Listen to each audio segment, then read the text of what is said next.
Kembali lagi di kanal YouTube Telas dengan seri konten Binal, bincang pengalaman, dan kita udah kedatangan pacarnya Milea. Nggak, udah ada Mas Dilan. Boleh kenalan dulu nama dan asal. Oke, perkenalkan kawan-kawan, saya Dilan. Asal dari Karawang, kuliah di UMY, jurusan Ilmu Pemerintahan Kelas Internasional, angkatan 2020, seangkatan sama Siapa? Fawaz. Alasanku kenapa milih Dilan untuk jadi salah satu narasumber adalah karena dia adalah salah satu orang yang anak inter, sok-sokan ikut organisasi. Kenapa aku bilang sok-sokan? Karena biasanya kan anak internasional itu stigmanya dia jauh lah dari organisasi karena disibukkan oleh kuliah dan nggak ada waktu karena tugasnya itu paper, terus punya tanggung jawab untuk exchange kalau nggak salah. Betul. Nah jadi agak jauh lah dari urusan-urusan organisasi kemahasiswaan. Tapi ketika aku kemarin sempat berkolega di Nobar Kanjuruhan, inisiasi bareng-bareng Nobar dan diskusi, ketemu deh sama Dilan dan kebetulan dia juga dari shopping. Nah karena anak inter, pertanyaan pertamaku kenapa pilih iGov? Jangan deh, kenapa pilih Jogja dan kenapa masuknya UMY lalu memilih iGov gitu? Oke, berarti ini agak panjang ceritanya, nggak apa-apa nih? Go, santai-santai. Sebetulnya kenapa pilih Jogja itu awalnya saya latar belakang dari kampus, dari ini sekolah teknik, dari penerbangan. SMK berarti? SMK dari penerbangan. Tapi saya sadar diri kalau di penerbangan di teknik nggak kuat ternyata, otak saya nggak kuat gitu kan. Kenapa? Matematika dan lain-lain. Banyak tiap hari ngitung banyak, jadi memutuskan untuk tidak di teknik lagi. Dan memang UMY ini jadi last choice untuk masuk. Saya kuliah tuh jadi last choice karena sekali lagi lebih pengen yang umum-umum aja, nggak mau terikat secara ada embel-embel keagamaan, apalagi ormas Muhammadiyah yang bagus gitu kan. Saya rasa nggak cocok nih buat diri saya untuk menanggung beban itu kan. Ya, tapi singkat cerita akhirnya saya diterima di UMY di iGov karena awalnya nggak yakin juga kan diterima kan di iGov, soalnya kan dari teknik wah ini beberapa kali coba daftar dari teknik ke Soshum itu ditolak kan, mentah-mentah. Ya udah akhirnya sekalian aja, kebetulan suka di ilmu pemerintahan, suka di isu-isu politik, akhirnya daftar ilmu pemerintahan yang internasional karena udahlah diterima atau enggaknya yang penting coba dulu. Yang penting daftar dulu ya. Yang penting daftar dulu, akhirnya diterima lah di Jogja di UMY iGov itu. Nah, seperti kelas internasional pada umumnya kan sedikit tuh mahasiswanya. Apa yang masih menjadi alasan kuat untuk bertahan sampai saat ini? Itu dibangun pengalamannya panjang deh. Soalnya di iGov ini sejauh saya dari 2020 sampai 2023 yang terbanyak itu angkatan 2020. Awal masuk itu sekitar 46 mahasiswa. Tapi setiap semester itu berkurang tuh anak-anak tuh. Mungkin sekarang sisanya kurang dari 20. Di kelas itu. Di kelas di angkatan saya. Bertahan yang pasti ya teman-temannya juga kan. Ada kegiatan-kegiatan yang mana itu meskipun online tapi masih dapat kesempatan untuk bertemu orang luar, masih dapat international exposure itu masih ada gitu, masih dapat kawan dari kampus lain, dari Filipina, dari Thailand, dari Bradford itu masih ada, bahkan dari Palestina pun ada. Nah jadi itu masih berhubungan baik dan senang aja gitu. Ya, kalau aku coba putar balik ya ke belakang, momen apa yang sekolahnya teknik ya, tapi kepincut sama isu Soshum, ada nggak kayak milestone, oh ternyata Soshum itu menarik gitu. Ya dulu saya sempat seperti mungkin sok-sok aktivis gitu ya, di media sosial waktu zaman sekolah kan. Sok-sok aktivis, mulai seneng baca buku-buku filsafat, baca buku-buku sosial, humaniora dan lainnya, ngikutin berita-berita politik, ngikutin narasi-narasi yang sekarang mana narasi menjatuhkan, mana narasi yang itu membangun. Dari sana ya ketertarikan muncul kan. Ternyata ini saya lebih cocok di Soshum. Kalau biasanya bocah-bocah filsafat awal tuh bacanya Dunia Sopi. Ya sempat juga baca Dunia Sopi. Sempat juga itu. Dunia Sopi, Dunia Ana, Dunia Cecilia, Gadis Jeruk. Oh, itu Justin Gardner, makanan pemula untuk filsafat. Nah,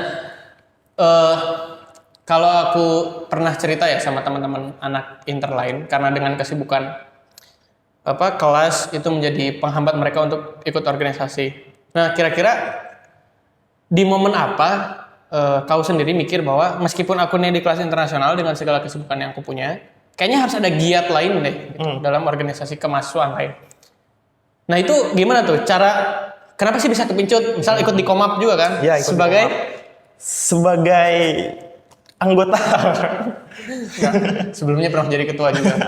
Nah, itu kenapa sih bisa kayaknya harus ikutan deh? Nah. Oh iya. Sebetulnya dari sekolah memang itu udah senang berorganisasi, yang pertama itu. Terus yang kedua, alasan utamanya adalah, wah saya masuk di Jogja, nggak ada saudara, nggak ada siapa-siapa, ini repot kalau nggak ada kawan kan. Kalau sendirian, wah, mati muda juga kita di Jogja kan. Setidaknya seperti itu awal pikirannya. Nah, ditambah lagi kelas internasional, kawannya itu aja sedikit. Sama kawan reguler kan lebih banyak reguler kan. Iya, betul. Nah, jadi pertamanya ya udah kita coba-coba aja daftar Komap. Ya awalnya untuk membangun pertemanan supaya lingkarannya nggak lingkaran internasional aja gitu. Temen yang kelas iGov ada yang daftar juga Komap nggak? Ada beberapa. Oh, ada. Okay. Ada beberapa. Itu pun diajak dulu gitu loh. Ayolah ikut daftar gitu kan. Berarti di tahun keberapa ikutan Komap sebagai anggota? Pertama. Oh, tahun pertama. Tahun pertama masuk IP udah langsung daftar Komap. 3 angkatan berarti saya, udah 3 tahun berarti itu Komap. Nah, akhirnya daftar Komap itu awalnya memang untuk membangun pertemanan, tapi kok lama-kelamaan asik juga kan kita berorganisasi kan. Ditambah lingkaran pertemanan yang semakin meluas, kenal orang-orang baru dan kenal teman-teman reguler yang ternyata juga seasik kawan-kawan internasional gitu. Jadi nggak membatasi pertemanan antara internasional dan reguler. Gitu. Ini nggak tahu ya kalau di hukum tuh kadang ada stigmatisasi ke anak inter. Di iGov gitu, maksudnya di IP gitu juga nggak? Wah, anak inter mah udah pasti pintar, udah pasti ini. Ada nggak stigma itu? Wah, nggak tahu ya. Tapi kalau yang aku rasain, kalau ngobrol sama anak reguler pasti, wah, ini tiap hari bahasa Inggris dong kayak gitu-gitu. Coba dong ini ke Inggris. Ya nggak gitu juga sih, saya lebih nyaman pakai bahasa Indonesia. Inggris kan cuma di kelas aja, sama presentasi. Sama ini sih yang aku ketika ngelihat orang-orang yang kelas internasional tapi ikut berorganisasi, berarti dia tuh sudah merasa bahwa kesibukan dia secara pribadi ya di anak inter tuh bahkan bukan jadi penghambat dan alasan untuk tidak ikut berorganisasi. Betul. Sama ini yang aku penasaran, kan di hukum tuh nggak ada HMJ ya. Nah, aku tahu Visipol tuh kan ada Komap, Komahi sama Komakom. Bedanya apa sih antara HMJ dengan BEM gitu? Maksudnya karena aku cuma ada BEM di FH dan agak bingung tuh ngebagi pola kerjanya seperti apa, karena setauku HMJ sama BEM tuh beda. Nah, setahu Dilan bedanya apa? Ya, jadi ya sejauh ini yang diketahui tentang BEM dan HMJ ya. Kita mulai dari HMJ dulu karena aku berkecimpung di sana. HMJ itu dia punya ADART-nya sendiri, punya mekanismenya sendiri untuk pemilihan ketua, pengurus di dalamnya punya mekanismenya sendiri dan lebih berfokus pada anak-anak jurusannya masing-masing gitu. Contohnya Komap. Komap ini dengan prodi ilmu pemerintahan itu satu tubuh. Jadi apa yang dirasakan prodi misalkan Komap juga itu pasti sedikit banyak ada yang dirasakan. Bahkan public hearing pun itu sering dikolaborasikan dengan antara prodi dan Komap dan HMJ.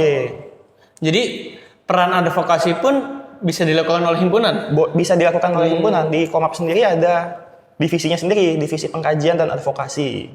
Dia tapi lingkupnya memang lingkup jurusan berarti? Lingkup jurusan aja. Kalau BEM kan itu ada pemilu ya. Ada pemilu yang itu diwakilkan oleh partai-partai yang ada di Visipol, sehingga itu dicoblos oleh teman-teman satu fakultas dan kegiatannya pun fokusnya lebih luas. Satu fakultas dan harus harus harus mengakomodir teman-teman di fakultas jurusan lainnya, jurusan Ilkom, HI dan IP. Jadi lebih berat tugasnya. Tapi ketika ikut di BEM juga gak apa enggak? Nggak ikut. Cuma di HMJ ya? Di HMJ aja. Eh, aku tuh gini mikirnya, kalau misalnya ada HMJ, si angkatan tuh bisa solid. Ada ketua angkatan nggak di IP? Di IP nggak ada ketua angkatan. Oh, nggak ada. Nggak ada ketua angkatan. Nah, setauku ketika ada HMJ, apa ya? Kalau kita buka-bukaan ya, urusan organisasi itu kan kadang kalau mau bikin acara, harus bisa ngunci massa gitu. Kayak berapa yang datang ke acara. Nah, dengan adanya himpunan, atau di sini dalam bentuknya komap ya, itu tuh bisa mempermudah program kerja sendiri nggak sih? Dengan cara, misalnya kan aku nggak ada himpunan di EVA, agak sulit tuh BEM untuk terjun ke angkatan atau terjun ke kelompok-kelompok tertentu supaya mengikuti sebuah program. Nah, dengan adanya himpunan, apakah lebih mudah untuk nge-endorse organisasi mahasiswa dan mau si mahasiswa ini ikut serta dalam keorganisasian tersebut? Kalau dilihat-lihat itu corak masyarakat ilmu pemerintahan ya selama di Komap 3 tahun, itu pasti program kerjanya itu yang dekat dengan kebutuhan dari mahasiswa. Contohnya, kawan-kawan kan punya paper tuh bikin tuh. Nah, biasanya anak-anak Komap itu ada bikin program kerja yang itu menghimpun paperannya sendiri, menghimpun paper dari mahasiswa untuk jadikan dikumpulin satu bukan Buku gitu. chapter ya, pokoknya disatuin nanti kita berikan ke dosen sebagai tim penilai ini mana yang paling bagus, nanti dapat hadiah. Oh, ya. Ataupun acara-acara olahraga yang sangat dekat dengan kemahasiswaan. Jadi itu menarik minatnya lebih besar. Dan lebih dekat juga ya isunya. Iya, lebih dekat. Dia ada kayak lembaga pengawasnya gitu nggak himpunan? Himpunan nggak ada. Oh, jadi nggak ada diawasi. dia jalan sendiri aja gitu. Iya, jalan sendiri aja. Langsung bertanggung jawab ke prodi. Mekanisme pemilihannya gimana? Ini musyawarah besar. Oh, mubes berarti. Mubes. Sejauh ini kalau nggak tahu ya ini bakal benar atau enggak. Sejauh ini lebih kerasa himpunan. Ada kemungkinan bahwa himpunan lebih kerasa berdampak nggak dibanding BEM gitu? BEM Univ, BEM fakultas misalnya.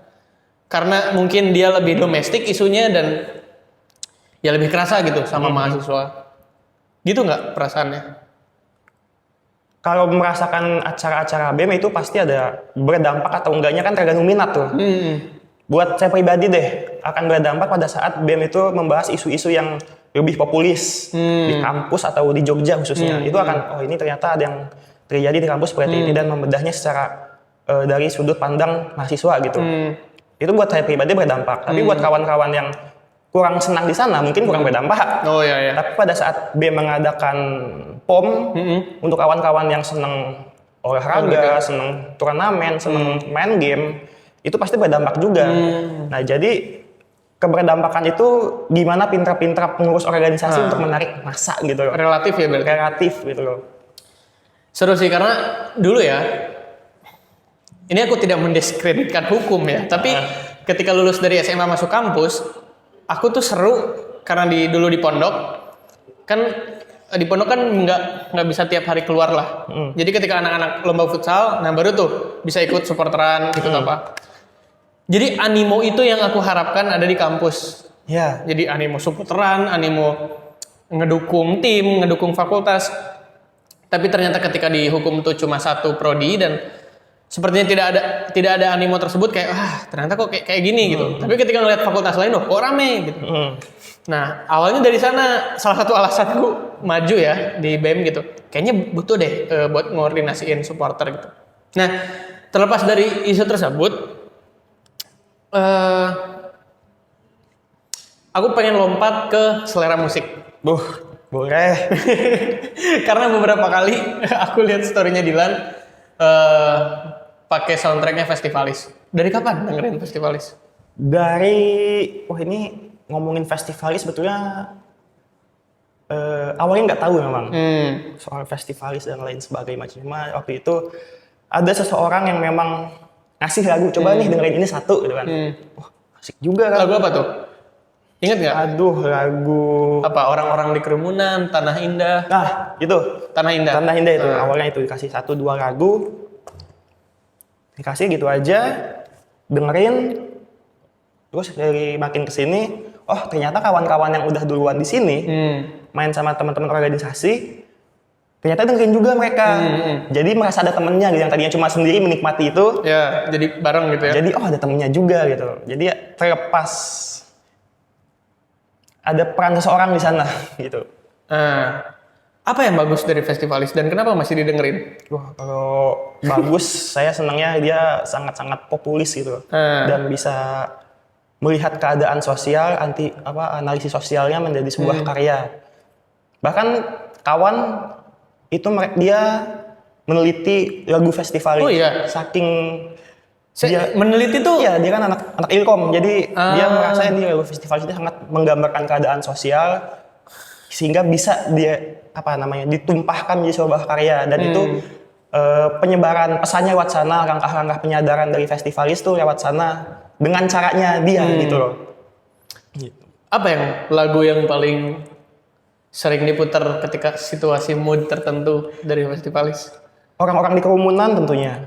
Kenapa? Wah, itu seperti gimana ya, orang-orang di kerumunan ini kayak kita berkerumun tapi menyembah satu aliran sembahan itu maksudnya apa gitu kan?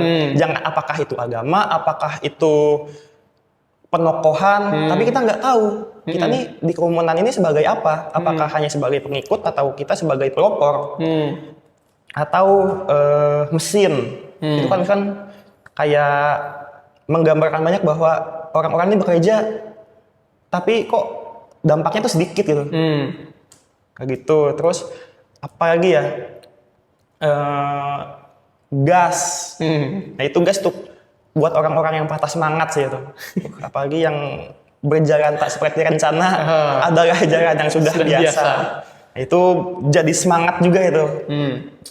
Kalau aku ya, karena perkembangan terkini, aku lagi suka denger lagunya Festivalis itu judulnya Vegas. Vegas. Ya, kami tak percaya sampai kapan juga. Itu tuh kami yang banyak yang punya akal sehat, kami yang banyak dengan sadar pilih diam.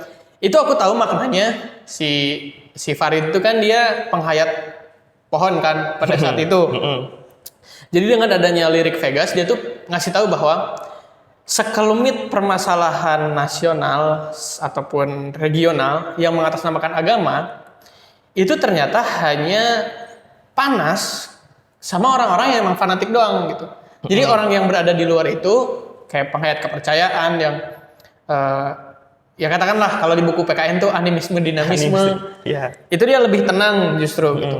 Dan di lagunya yang terbaru yang Sonic Panic album gabungan itu kan dia nulis judulnya Ratua. Jadi dia menceritakan bahwa sebelum manusia kita nih hidup itu tuh ada saudara tua yang mengajarkan kebijaksanaan, menyembah air dan udara. Nah, salah satu caraku ya, ini lagi-lagi ya, tidak mendiskreditkan organisasi pemerintahan mahasiswa BEM atau DPM manapun, enggak. Cuman yang aku lihat adalah trennya tuh, ini aku sering lihat juga sih di beberapa pembahasan, ada kan isu tentang turunnya minat mahasiswa dalam berorganisasi. Hipotesisku adalah kenapa orang-orang yang berkapasitas itu turun minatnya, karena dia udah nggak butuh sesuatu yang seharusnya dia dapatkan di organisasi. Misal kemampuan public speaking, keberanian untuk berjejaring, kemampuan administrasi. Itu kan dilatih gitu dalam organisasi. Nah, ketika organisasi sampai sekarang hanya menawarkan hal-hal tersebut, berarti yang masuk ke organisasi itu adalah orang yang butuh hal-hal tersebut. Jeleknya adalah orang yang udah kompeten, jadi nggak mau masuk. Karena ngerasa kalau masuk, bakal berurusan sama orang-orang yang nggak bisa nih. Nah, ketika ngelihat itu, pas aku coba di BEM, kejadian pas masuk, wah ini harus dibangun, berarti kedisiplinan keorganisasinya harus dibangun dulu, baru nanti kita bisa ngomongin masalah kreativitas. Nah, yang aku coba adalah ketika di BEM ya, aku tuh pengen ada satu seri konten namanya Sosok Penting. Di sana salah satunya Farid Steffi kutulis. Kenapa? Karena aku tuh percaya bahwa ragam aktivisme mahasiswa itu tidak bisa dimaknai tunggal. Jadi bukan hanya turun ke jalan dan bukan hanya berdemonstrasi. Tapi sayangnya tren ini masih hidup karena menurutku pribadi heroisme 98 tuh masih hidup lah. Kayak wah masih seru, masih ini. sayangnya efek buruknya adalah menimbulkan stigma kepada orang yang merasa bahwa turun ke jalan itu tidak efektif. Jadi ada friksi gitu antara orang yang mau demo dan yang enggak.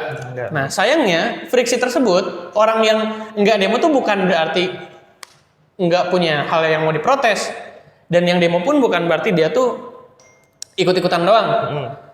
Dua bubble ini terpecah dengan tujuan yang sama dan enggak ada jembatan gitu satu sama lain. Ketika aku dengerin Farid Steffi, festivalis, selain dia tuh berkesenian lah, bermusik, dia juga berkutat hidup dalam kemanusiaan. Contohnya adalah kalau di Wadas itu ada satu bangunan rumah, satu dinding, si Farid tuh nulis ini lagunya yang berjudul Akulah Ibumu. Dia tulis di sana. Nah, sayangnya orang-orang yang turun ke Wadas beberapa lah nggak tahu bahwa tulisan itu adalah tulisan Farid Steffi, dan dia menulis untuk mengekspresikan keresahannya bahwa bumi Wadas nih sedang dirusak, dan dia berusaha mengekspresikan hal tersebut melalui lagu. Nah, lagi-lagi ya, selera musik kan beda-beda tuh orang-orang. Tapi yang aku belum bisa pahami adalah kenapa kita tuh lepas dari aktivitas berkesenian yang berdampak. Misal nih, lagi-lagi tidak untuk berniat mengecilkan siapapun, tapi kalau misalnya kita bicara masalah filsafat, kita bicara masalah kerakyatan, tapi malamnya nonton konser Ardhito misalnya, atau Tulus atau siapapun itu kan berarti ada gap tuh, ada gap di antara apa yang kita concern dan apa yang kita suka. Jadi dunia entertainment dengan dunia akademisnya itu terpisah gitu. Jadi waktu awal naik kan aku kenal Menko Kemahasiswaan BEM itu Grandi. Aku bilang, "Bang, sekali-kali dong undang festivalis ke Sportorium. Bisa lah, satu aja artis tambahan gitu." Waduh, gimana ya Was? Kalah suara ya aku nggak bisa. Nah, maksudku kalau misalnya organisasi kemahasiswaan itu tahu dan sadar bahwa harus ada elemen yang benar-benar dikalibrasi lah antara apa yang dijadikan bahan kajian dan apa yang ditampilkan ke publik, itu aku rasa bakal konsisten. Cuman ya lagi-lagi kita bakal berdebat, selera musik mah beda-beda, nggak bisa kita mengadili hal tersebut. Cuman ya ini, pertanyaan selanjutnya mungkin ini, kau sendiri mandang seni sebagai entertainment doang atau bisa jadi alat perjuangan? Semua apapun yang dilakukan untuk kemanusiaan itu alat perjuangan sebetulnya buatku ya. Entah itu seni, entah itu seni rupa, seni lukis dan lagu atau apapun. Gimana apa yang membuatnya, senimannya untuk menyampaikan pesan-pesannya itu lewat lagu, lewat lukisan, lewat patung, lewat apapun itu. Tapi bagaimana sih cara menyampaikan pesannya itu supaya sama kawan-kawan di luar sana tertarik dan menganggap itu bahwa memang itu alat-alat perjuangan. Kalau lewat lagu kan saya lebih suka ke lagu ya, karena di seni lukis, seni rupa, seni yang lainnya itu kurang bisa menangkap apa sih ini nilai yang bisa kita ambil apa sih. Kan kadang ada orang yang lukisan abstrak itu kayak, wah ini seni. Nah mungkin buat orang yang suka bagus. Tapi pernah ke art juga? Pernah. Nah aneh kan? Nah iya itu dia, makanya kayak nggak paham, apalagi kalau misalkan ada kayu yang melingkar. Iya ini seninya di mana? Mungkin buat orang yang paham dan menikmati itu mungkin ada nilainya di sana.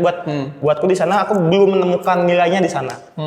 Tapi kalau untuk lagu yang gitu-gitu, apalagi yang konsernya festivalis tadi, baik lagi bahkan nggak cuma festivalis kan yang ngomongin perjuangan lewat lagu, ada Efek Rumah Kaca, Superman is Dead pun ngomongin, bahkan lagu-lagu band luar pun ada yang ngomongin isu-isu kerakyatan.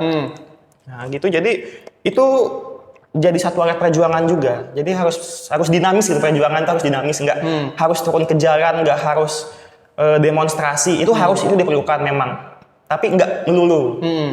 Gitu. Menurutmu penting nggak festivalis masuk kampus? Penting, karena saya suka. Oke. Cuman ini ya, itu ya. Nah, bagus tuh jawabannya. Penting karena saya suka. Nah, agak sulit ketika aku tuh punya challenge sendiri ngejelasin ke teman-teman kenapa sih si Farid Steffi ini harus masuk kampus gitu. Karena mereka bilang, aku mah nggak dengar musiknya gitu. Jauh tuh, wah ini harus dari mana gitu. Mulainya ngasih tahu bahwa ini tuh penting.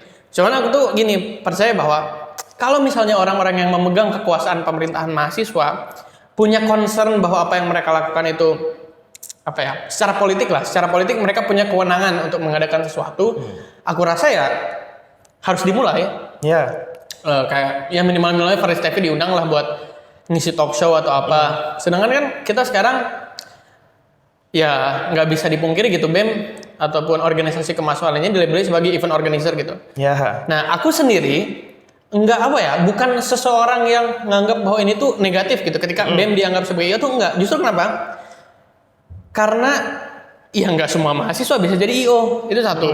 Terus ketika BEM itu sudah punya kedisiplinan untuk menjadi IO, berarti orang yang punya pikiran dan kepentingan tinggal masuk bilang bahwa eventnya ini.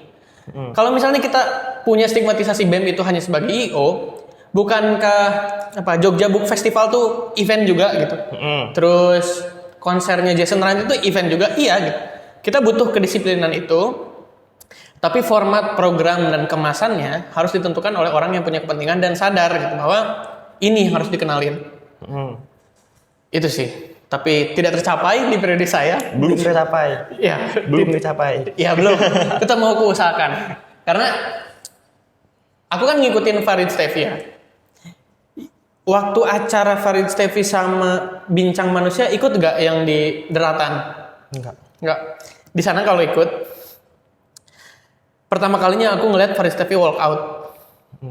Karena moderatornya, jadi gini, ada yang tanya, Mas Farid, apa sih arti Hong? Soalnya ketika di Twitter, saya sering lihat Mas Farid nge-tweet itu. Farid tuh ngejelasin, maksudnya Hong itu adalah cara kakek saya beribadah dan saya mengekspresikan itu sebagai sebuah rilis atau sebagai sebuah penerimaan hati terhadap suatu kondisi tertentu. Moderatornya bilang bullshit itu. Kalian jangan mau dibodohi sama Farid Steffi. Udah tenang tuh dia, bilang Mas, saya tersinggung dengan ucapan Mas. Bagi saya dia bertanya, saya menjawab, bagi saya itu fair. Terus jawab lagi, enggak, itu bullshit, kalian jangan mau dibodohi dengan hal tersebut. Nah, di sana aku ngelihat Farid ini punya pesan, dan pesan ini harus didengar sama banyak orang gitu. Sayangnya ya, memang ada trennya. Festival itu kadang masih manggungin Jenny kan, lagu-lagunya yang mosing lah. Nah itu diterima sebagai publik yang awam, bilang bahwa ini mah cuma urakan aja musiknya gitu. Jadi gak nangkap sebenarnya Farid itu punya giat kemanusiaan yang lain gitu dalam selain berseni dan bermusik. Nah sekarang aku tanya, gimana caranya festivalis bisa masuk kampus? Menurutmu sendiri? Berarti ini bayangan aja ya, bayangan aja ya. Kalau untuk menyampaikan pesan-pesannya nggak melulu harus manggung pun nggak, karena mungkin itu banyak yang harus dibayar dan organisasi mahasiswa terbatas dengan itu.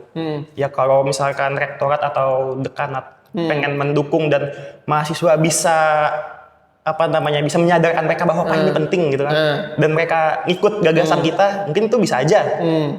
Nah tapi setidaknya mahasiswa BEM atau HMJ atau BEM Univ itu setidaknya tadi seperti tadi talk show aja. Apa sih yang coba disampaikan oleh kawan Farid Steffi ini melalui Jenny-nya, melalui Fortivalisnya, melalui Festivalisnya, melalui lagu-lagunya, melalui lukisannya, melalui quote-quote-nya. Apa sih yang dicoba disampaikan? Setidaknya pikirannya itu tersebarkan ke masyarakat luas. Tapi ada masalah kan bagiku. Lagu-lagu seperti itu tuh tahu kasusnya Hindia kemarin yang rame nggak? Gara-gara satanik gitu-gitu. Nah, jadi Oke, aku tarik ke belakang. Masalah ini, Budak Senja, oke. Jadi lagu-lagu tersebut terkesan bahwa ini mah lagu-lagunya bocah-bocah filsafat yang kagak mau masuk kuliah gitu. Nah, aku tuh penasaran gimana sih caranya supaya pesan ini tetap bisa tersampaikan, tapi stigma buruknya itu terkesampingkan gitu. Makanya aku berhipotesis kayaknya organisasi kemahasiswaan ini harus punya bargaining position dan nggak cuma ngikutin kemauan massa gitu. Kemauan massa tuh gini, kita di survei rata-rata orang pengen yang manggung tuh Raisa, dipilihlah Raisa gitu. Kalau kayak gitu, ya buat apa dapat kuasa gitu? Buat apa dapat kewenangan untuk menentukan siapa yang harus manggung? Nah, itu pertanyaanku. Gimana caranya si lagu-lagu kayak gini, lagu-lagu perjuangan tuh bisa diterima tanpa ada stigma kayak, nah ini mah lagu-lagunya bocah filsafat gitu. Menurutmu gimana? Itu pembawa, mungkin yang buat ya. Kalau bisa kita lihat kan sekarang kan konser-konser di UMY contohnya kayak Raisa, yang lain-lain yang lebih slow, lebih mendayu-dayu gitu kan, itu lebih mudah diterima dan lebih banyak yang nontonnya dibandingkan yang keras-keras tadi. Ya mungkin buat kawan-kawan yang ada di BEM, buat kawan-kawan yang ada di HMJ atau BEM fakultas, yang nggak harus festivalisnya, kalau misalkan kita konteksnya festivalis, yang lebih slow-nya kan ada festivalisnya seperti itu kan, itu lebih mendayu-dayu juga kan, lebih mendayu-dayu juga, sehingga pesannya tersampaikan. Gitu. Ya, emang berat sih, tapi tetap harus diperjuangkan. Harus. Ini terakhir topik yang mau kubahas itu tentang gerakan yang kamu ikuti, shopping. Nah, pengen tahu lah, apa itu geraknya, gimana, dan giatnya apa? Ini endorsement shopping di sini. Shopping, solidaritas untuk orang pinggiran dan perjuangan kampus. Yang saya suka dari shopping ini, satu-satunya organisasi di UMY, sejarahnya yang berangkat dari dinamika keresahan dari mahasiswa itu sendiri. Nggak ada intervensi dari luar, bahkan nggak ada cabangnya UMY, bahkan nggak ada pimpinan pusatnya, nggak ada pimpinan daerahnya, jadi independen. Karena kita berangkat dari keresahan itu sendiri. Dan yang saya suka dari shopping itu adalah pada saat, ingat nggak waktu demo reformasi di korupsi atau KPK atau apa itu, lupa, yang Oktober 2020 kalau nggak salah ya. Jadi waktu itu saya pernah seperti sedang berapi-apinya baru masuk kuliah, senang nulis, membawa satu tulisan yang judulnya surat untuk kawan di barisan depan gitu ya, judul yang kurang lebih. Saya upload di story, aku tag tuh organisasi-organisasi lainnya, dan yang repost itu cuma shopping kan. Wah, asik juga nih kan. Shopping kan, akhirnya DM-an di sana sama adminnya, diundang masuk. Waktu itu memang lagi cari organisasi memang. Oh, ini cocok lah, akhirnya sampai Jogja langsung ketemu sama kawan-kawan shopping. Kalau itu ketertarikan dan sejarahnya sedikit. Tapi lebih jauh dari itu, yang gerakan-gerakan shopping khususnya di kampus atau di luar, di sektoral. Jadi meskipun shopping itu hanya sendiri di Jogja, tapi kita ada yang namanya itu saudara ideologis. Kalau di salah satu yang masih hidup itu di UIN, ada yang namanya KMPD atau KEMPET, Keluarga Mahasiswa Pecinta Demokrasi. Nah itu kurang lebih ideologisnya sama, gerakan-gerakannya sama, cuma mereka pun berangkatnya sama dari dinamika keresahan kawan-kawan tua waktu itu. Nah sehingga singkat cerita, shopping KMPD itu ketemulah di FPPI, Front Perjuangan Pemuda Indonesia. Itu kurang lebih yang ngomongnya soal-soal kerakyatan, soal-soal yang populis, ke buruh, ke KMK, kaum miskin kota. Nah, jadi gerakan-gerakannya itu kita tidak lepas apa sih persoalan hari ini di Jogja, lebih dekat lagi apa sih persoalan hari ini di kampus yang kawan-kawan resahkan gitu. Karena kita punya tagline itu populis, kritis, maju, yang mana kita tetap harus populis. Kalau ngomongin sesuatu itu berangkatnya dari level terbawah, dari lokal dulu, dari nasional dulu, baru ngomongin global. Nah kurang lebih shopping seperti itu. Sejauh ini karena aku mantaunya lewat storymu doang ya. Beberapa kegiatan itu kan ada riset bareng, terus mempresentasikan hasil riset. Apa sih nilai yang paling dipegang gitu sama teman-teman yang berada di dalam? Kalau misalnya dari segi, ini aku nggak tahu ya, nanti boleh diklarifikasi. Apakah ini, biasanya kan orang mau masuk organisasi itu karena besarnya organisasi tersebut. Nah, apa sih yang shopping tawarkan kepada mahasiswa yang berada di dalamnya untuk tetap terus berkegiatan di dalam gitu? Apa nilai-nilai apa yang masih, oh ternyata misal budaya diskusinya inklusif atau apa aja gitu? Salah satunya ya, itu adalah keberpihakan. Kita selalu berpihak ke kemanusiaan. Mungkin semua organisasi seperti itu. Tapi lebih jauh dari itu ada selalu kita percaya adalah dengan ideologi kita bertindak kepada kemanusiaan, kita berpihak. Nah, itu yang selalu jadi semangat.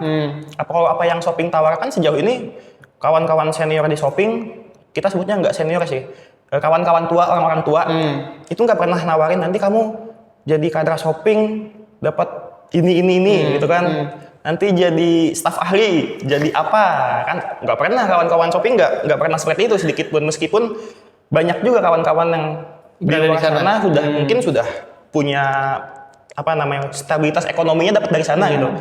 Tapi yang diajarkan adalah bagaimana kita mengorganisir masyarakat, mengorganisir rakyat, bahwa mereka itu paham keadaan mereka, keadaan kita gitu. Contohnya, misalkan kita ngomongin melebur dengan buruh, karena kan sejauh ini Jogja kan selalu terendah kan upahnya kan, selalu rendah sekali, bahkan sekarang cuma 2,1 kan.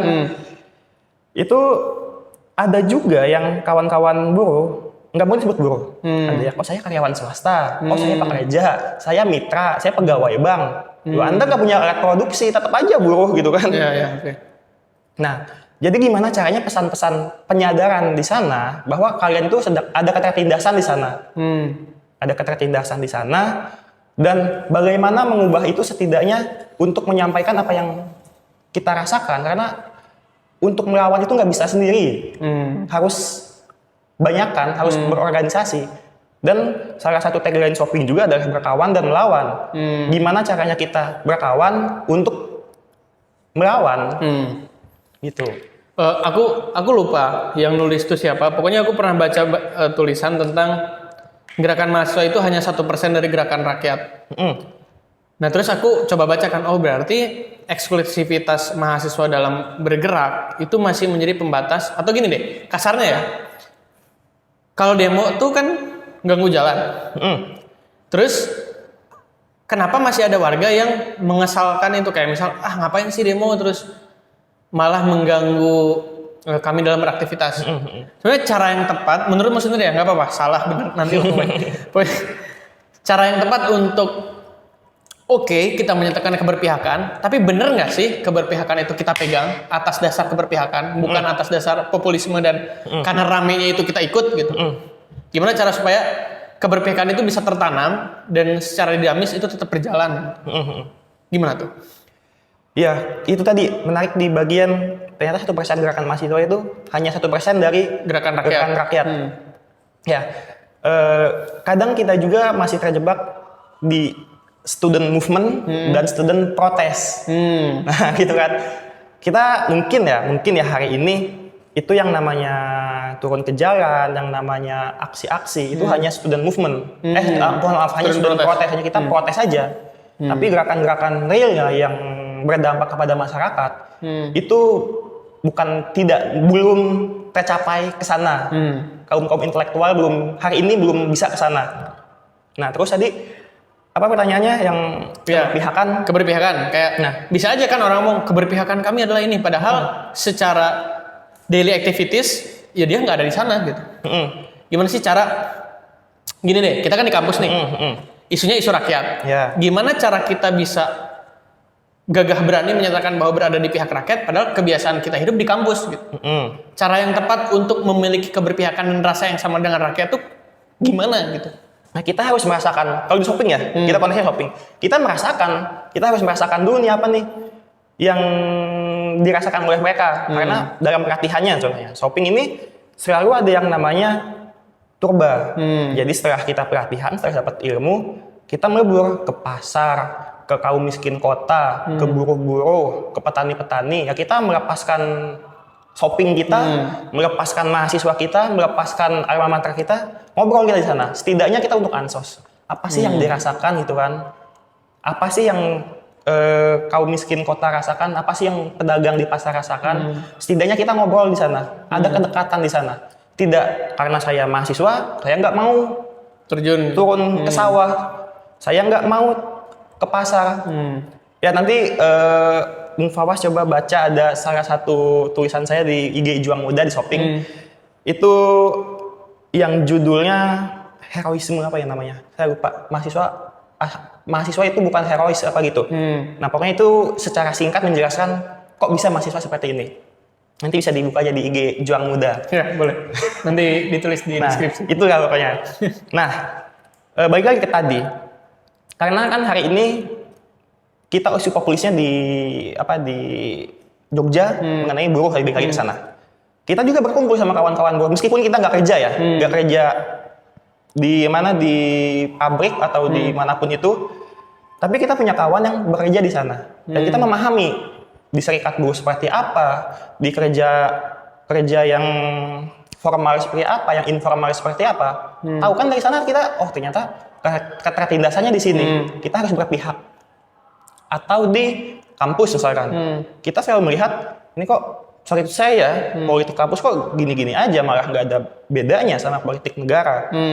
Nah, artinya di sana kan harus ada harus ada sebuah pengembangan yang lebih baik supaya kita tidak mengikuti pola-pola negara gitu kan.